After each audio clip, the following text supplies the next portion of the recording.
Alright, so here's what's for sale.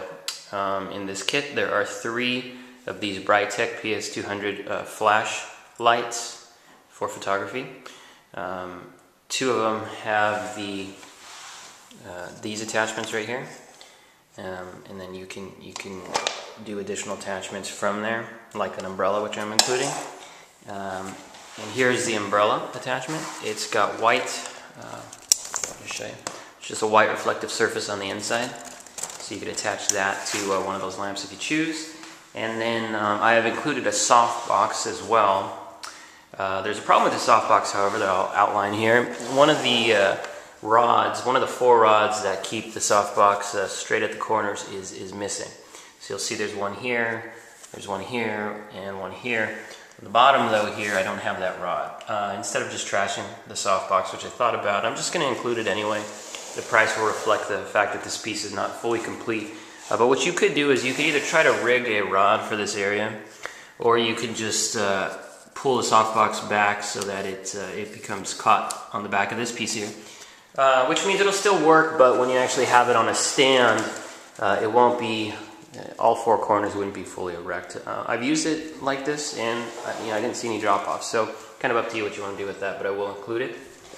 And then in addition, I've included this scoop light. This is just something I bought from Home Depot or Lowe's, but it's proved to be very helpful as a possible accent light, or just providing light on set if you have a dark set. Sometimes it's very difficult to to see if you're just working with these flashlights over here. So I'm including this as well. It's just got a 75-watt bulb in it. And notice it's a little warped. It's gotten some use, so the edges are a little bit warped here, but I'll throw that in.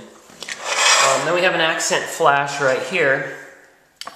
Which is works just like the other flashes. It's just a lot less powerful. And I'll put the specs on the posting.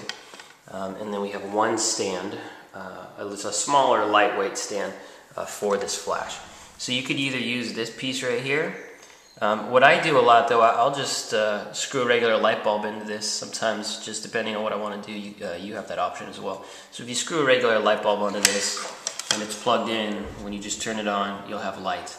As opposed to having, the flash right there.